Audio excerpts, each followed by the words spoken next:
Hi friends, என்னோட போன வீடியோவில் நாங்கள் மேங்களூரில் ஒரு நாள் சுற்றுப்பயணம் செஞ்சதை பார்த்தீங்க. இந்த வீடியோவில் நாங்கள் மேங்களூர்லேருந்து கிளம்பி சுப்பிரமணியா தர்மஸ்தலா தரிசனம் முடித்து உடுப்பிக்கு வந்ததை பார்க்க போகிறீங்க. மேங்களூர்லேருந்து காலையில் 6:30 மணிக்கெல்லாம் கிளம்பிட்டதுனால ரோட்டில் டிராஃபிக்கே கிடையாது. கூட்டம் இல்லாத இந்த மேங்களூரை பார்க்குறதுக்கு ரொம்ப அழகாக இருந்தது. கிறிஸ்மஸ் டைம்ங்கிறதுனால அங்கங்கே இருக்கிற சர்ச்சில் லைட்ஸ் எல்லாம் போட்டு டெக்கரேட் பண்ணி ரொம்ப பியூட்டிஃபுல்லாக இருந்தது. மேங்களூர் இப்போல்லாம் ரொம்ப மாடர்ன் சிட்டி ஆகிட்டாலும் அங்கங்கே அதோட பழமை மாறாத வீடுகளும் தெருக்களும் நிறையா இருக்க தான் இருக்குது. இப்போ நம்ம நேராக சுப்பிரமணியா போகிற வழியில் இருக்கிற போலாலி அப்படிங்கிற ஒரு சின்ன ஊரில் இருக்கிற ஸ்ரீ ராஜராஜேஸ்வரி அம்மன் கோவிலுக்கு போக போகிறோம். இன்றைக்கி பூரா நம்ம பயணம் பண்ணுற வழி முழுக்க ரொம்ப அழகாக இருக்கும். எங்கே பார்த்தாலும் பச்சை பசேல்னு மரங்கள், காட்டு வழியில் தான் நம்ம முக்கால்வாசி பிரயாணம் பண்ண போகிறோம். அதனால ரசிச்சுட்டே வாங்க. இங்கே எல்லா கோவில்களுக்கு போகிற வழியிலையும் ஒரு அலங்கார வளைவு வைக்கிறாங்க. அதனால் நம்ம தெரிஞ்சுக்கலாம் இங்கே ஒரு கோவில் இருக்குது போல இருக்குது அப்படின்னு. அதே மாதிரி வழிநடுக ஏராளமான நதிகள், பேர்கள்லாமும் ரொம்ப அழகாக இருக்குது. நந்தினி, சீதா, குமாரதாரா அப்படின்னு.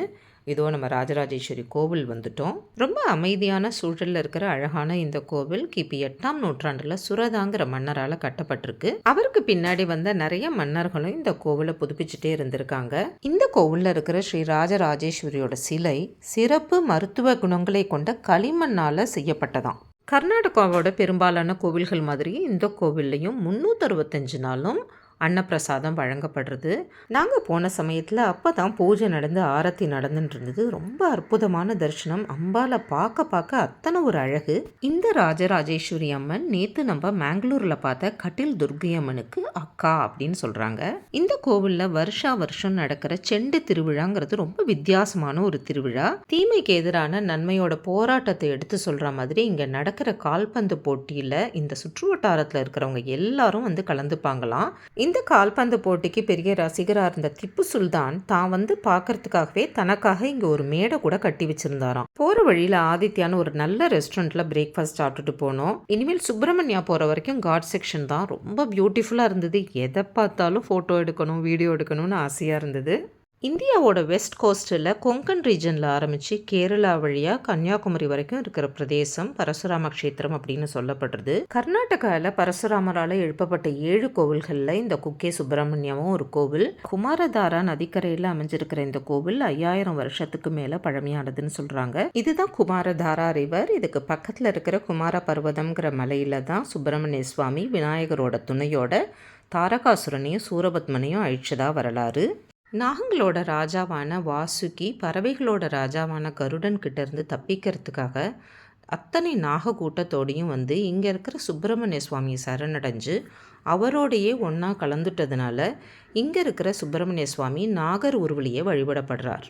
நாகதோஷம் இருப்பவர்கள் இங்கே வந்து வழிபட்டால் நாகதோஷம் கட்டாயம் நிவர்த்தி ஆகும் அப்படிங்கிறதுனால நிறையா யாகங்கள், ஹோமங்கள் இந்த கோவிலில் நடந்துகிட்டே இருக்குது. கோவிலில் நல்ல கூட்டம் இருந்தாலும் ரொம்ப லேட் ஆகலை. சீக்கிரமே நல்ல தரிசனம் சுவாமியை பக்கத்தில் இருந்து பார்க்க முடிஞ்சுது. அங்கேருந்து பக்கத்திலேயே நடக்கிற தூரத்தில் இருக்கிற ஆதி சுப்பிரமணிய சுவாமி கோவிலுக்கு போனோம்.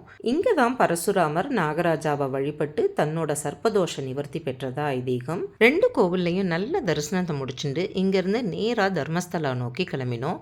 போகிற வழியில் இருக்கிற சௌதட்கா ஸ்ரீ மகா கணபதி கோவில் ரொம்ப விசேஷம்னு கேள்விப்பட்டதுனால முதல்ல அங்கே போக போகிறோம்.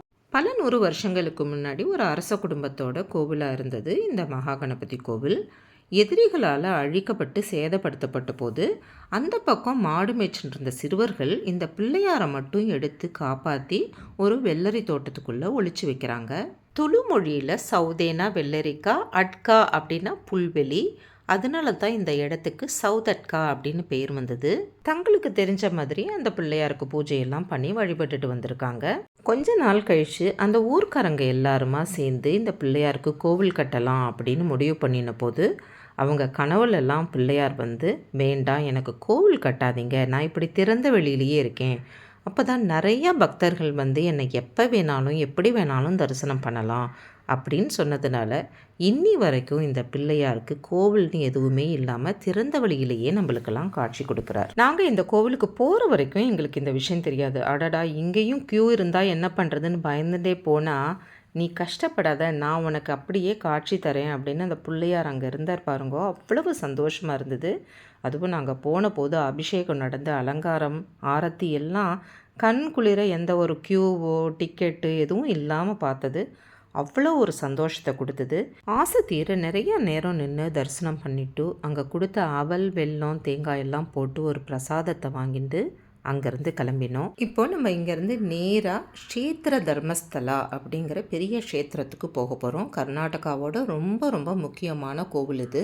சமூக நல்லிணக்கத்துக்கு எடுத்துக்காட்டாக இந்த கோவிலை நம்ம சொல்லலாம். ஸ்ரீ மஞ்சுநாதேஸ்வரர் சுவாமி திருக்கோவில் 200 வருஷங்களுக்கு முன்னாடி 12ஆம் நூற்றாண்டில் ஜெயின் சமூகத்தை சேர்ந்த பிர்மன்னா பெர்கடே அப்படிங்கிறவரால் இந்த கோவில் கட்டப்பட்டது.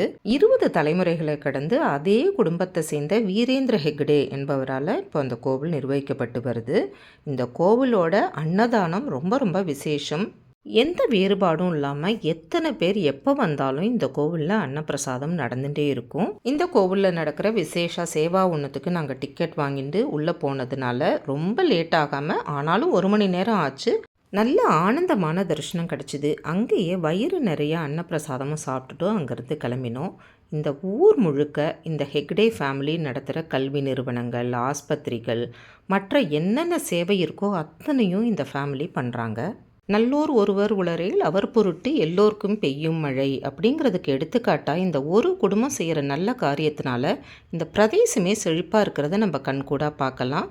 இதோ இப்போ நம்ம மணிப்பால்குள்ளே நுழைஞ்சிட்டோம். மணிப்பால் உடுப்பியோட ட்வின் சிட்டி அப்படின்னு சொல்லலாம். ஒரு காலத்தில் சாதாரண சிறு நகரமாக இருந்த மணிப்பால் இன்னைக்கு ஏராளமான கல்வி நிறுவனங்களோட ஒரு பெரிய கல்வி நகரமாக உயர்ந்திருக்கு. இதுதான் மாதவ கிருபா எஜுகேஷனல் இன்ஸ்டிடியூஷன். இதில் என்னோட தோழி ஜோதி டீச்சராக இருக்கா. நம்ம காஞ்சிபுரம் கும்பகோணம் மாதிரி உடுப்பிக்கும் கோவில் நகரம் அப்படிங்கிற பேர் உண்டு. ஏராளமான பழங்காலத்து கோவில்கள் இந்த ஊர்லேயும் இந்த ஊரை சுற்றியும் இருக்குது. ரொம்ப பழமை வாய்ந்த ஊராக இருந்தாலும் இப்போ எல்லா மாடர்ன் ஃபெசிலிட்டிஸோடையும் ரொம்ப நல்லா டெவலப் ஆகிருக்கு. புதுசாக நிறைய அப்பார்ட்மெண்ட்ஸு, நல்ல அகலமான சாலைகள், பெரிய பெரிய ஷாப்பிங் மால்ஸ் எல்லாம் இருந்தாலும் உடுப்பியோட சென்டரில் இருக்கிற அந்த கிருஷ்ணர் கோவிலை நோக்கி போக போக போக அந்த ஊரோட பழமையும் அழகான வீடுகள், தெருக்கள் இதெல்லாம் நம்ம பார்க்க முடியும். நாங்கள் உடுப்பியில் 2-3 நாள் இருக்க போகிறதுனால முடிஞ்ச வரைக்கும் நிறையா தடவை திருப்பி கோவிலுக்கு போய் பார்க்கணுங்கிறதுக்காக கோவிலுக்கு பக்கத்துலேயே ஒரு இடத்துல 400 மீட்டர் தூரத்தில் ஒரு ஹோட்டலில் ரூம் புக் பண்ணியிருந்தோம். இந்த இடத்தெல்லாம் பாருங்கள் எவ்வளவு அழகாக இருக்குன்னு. இப்போ நம்ம பார்க்குறது எல்லாமே உடுப்பி கிருஷ்ணர் கோவிலை சுற்றி இருக்கிற இடங்கள் தான். இதோ நாங்கள் தங்க போகிற ஹோட்டல் வந்தாச்சு, உடுப்பி ரெசிடென்சி. ஹோட்டலுக்குள்ளே நுழைஞ்சதும் செக்இன் பண்ணி கடகடன்னு சீக்கிரம் கிளம்பி ரெஃப்ரெஷ் பண்ணிட்டு உடனே கோவிலுக்கு கிளம்பிட்டோம். இந்த கோவில் கிட்ட போக போக நம்மளுக்கு கிருஷ்ணனை பார்க்கணுங்கிற ஆவல் ஜாஸ்தியாகிட்டே வருது. கொஞ்சம் கூட பழமை மாறாமல் சாநித்தியம் கெடாமல் இந்த இடத்த வச்சுருக்காங்க. இப்போ நம்ம முதல்ல பார்க்க போகிறது கனகன கிண்டி. தன்னோட பெரிய பக்தரான கனகதாசருக்கு ஜாதிய காரணம் காமிச்சு கோவிலுக்குள்ளே வரத்துக்கு அனுமதி மறுக்கப்பட்ட போது அவருக்காக இந்த உடுப்பி கிருஷ்ணரை 180 டிகிரி திருப்பி வச்சு ஒரு ஜன்னலையும் உருவாக்கி அவருக்கு காட்சியளித்த இடம்தான் இந்த கனகன கிண்டி. கிறிஸ்மஸ் வெக்கேஷன், சபரிமலை பக்தர்கள் கூட்டம் அப்படிங்கிறதுனால எக்கச்சக்கமான கியூ. நாங்கள் ஸ்பெஷல் தரிசனம் டிக்கெட் வாங்கிட்டு போய் தரிசனம் பண்ணிட்டு வந்தோம். இதுதான் இந்த கோவிலோட மெயின் என்ட்ரன்ஸ். எப்போ பார்த்தாலும் இங்கே திருவிழா கோலம் தான் இருக்குமா. குட்டியோண்டு கிருஷ்ணரை அந்த நவத்வாரங்கள் இருக்கிற ஜன்னல் வழியாக பார்க்கணும். சட்டுன்னு பார்த்தா நம்மளுக்கு புரியாது. அந்தந்த நாள் அலங்காரத்தை அங்கே இருக்கிற டிவி ஸ்க்ரீனில் பார்க்கலாம். அதை பார்த்துட்டு போய் சுவாமியை பார்த்தா நம்மளுக்கு ஓரளவுக்கு புரியும். கிருஷ்ணரை விட்டு வரவே மனசு இல்லை, ஆனால் ஃபியூ செகண்ட்ஸ் தான் கிடச்சிது. என்ன பண்ணுறது. இது சுப்பிரமணிய சுவாமி சந்நிதி. இது இந்த மடத்தை சேர்ந்த ஆச்சாரியர்களோட பிருந்தாவனம். கோவில்லேருந்து வெளியில் வந்த உடனே எதிர்த்தாப்புல இருக்கிறது சந்திரமௌலீஸ்வரர் சுவாமி தேவஸ்தானம். இந்த கிருஷ்ணர் கோவில் துவைத்த ஆச்சாரியரான மத்வாச்சாரியரால் பிரதிஷ்டை பண்ணப்பட்டு 13ஆம் நூற்றாண்டில் கட்டி முடிக்கப்பட்ட கோவில். அதுக்கு முன்னரே இந்த இடத்துல இருந்த கோவில் தான் இந்த சந்திரமௌலீஸ்வரர் சந்நிதி. உடுப்பி கிருஷ்ண மடம் 8 பிரிவுகளாக பிரிஞ்சிருக்கு. ஒவ்வொரு மடமும் 2 வருஷம் இந்த கோவிலை நிர்வாகம் பண்ணுற பொறுப்பை எடுத்துக்கிறாங்க. எதிர்த்தாப்புல தெரியறது கீதா மந்திர். இந்த கோவிலை சுற்றி இருக்கிற 4 வீதிகள்லையும் இந்த 8 மடங்களோட ஆசிரமங்கள் இருக்குது. இந்த கோவிலோட நிர்வாக பொறுப்பு ஒரு மடத்திலிருந்து இன்னொரு மடத்துக்கு கைமாறுறது பெரிய திருவிழா மாதிரி நடக்குமா. இதோ இந்த ரதம் இப்போ புறப்படுறதுக்கு ரெடியாக இருக்குது. இந்த கோவிலை சுற்றி ஏராளமான கோவில்கள், நிறைய கடைகள். இதோ இது ராகவேந்திரர் மடம். கோவில் ரொம்ப அற்புதமாக இருந்தது. உள்ள ஒரு கோஷாலை இருக்குது. இந்த கோவிலை சுற்றி இருக்கிற 4 வீதிகளும் தேர் வீதிங்கிறதுனால நல்லா அகலமாக இருந்தது. இங்கே இருந்த கட்டடங்கள்லாம் அந்த காலத்து பழமை மாறாமல் அப்படியே மெயின்டைன் பண்ணிட்டு வராங்க. இந்த மாதிரி பெரிய பெரிய கட்டிடங்கள்லாம் அழகாக ரெனோவேட் பண்ணி நிறைய பேர் வந்து தங்குறதுக்கும் சாப்பிட்றதுக்கும் ரொம்ப வசதியெல்லாம் பண்ணி வச்சுருக்காங்க. இந்த இடத்துல இருக்கிறதே ரொம்ப ஒரு தனி அனுபவமாக இருந்தது. இந்த இடத்த விட்டு போகணும் போலயே தோணலை. ரொம்ப நேரம் இந்த கோவிலை சுற்றியே நாங்கள் சுற்றி பார்த்துட்டே இருந்தோம். இன்னும் நிறைய கோவில்கள், மடங்கள் எல்லாம் உங்களுக்கு காமிக்கிறதுக்கு இருக்குது. இன்னும் 3 நாள் இங்கே இருக்க போகிறேன் இல்லையா, அதனால் என்னோடய அடுத்த வீடியோவில் உங்களுக்கு அதெல்லாம் தெளிவாக காமிக்கிறேன். இப்போ இன்னொரு தடவை கோவில் கிட்டக்கு போய் கோபுரத்தை தரிசனம் பண்ணிவிட்டு நம்ம இங்கேருந்து கிளம்பலாம். கனகதாசருக்கு காட்சி கொடுத்த கனகன கிண்டி வழியாக நம்மளும் சுவாமியை பார்த்துட்டு கிளம்புவோம். நாளைக்கு விடிகார்த்தால கிளம்பி ஹொரநாடு, ஸ்ருங்கேரி, கலசேஸ்வர் எல்லாம் போக போகிறோம். இதே மாதிரி ஒரு அழகான வீடியோவில் ஸ்ருங்கேரியில் உங்களை சந்திக்கும் வரை உங்களிடமிருந்து விடைபெற்றுக் கொள்வது உமா வெங்கட். பாய்.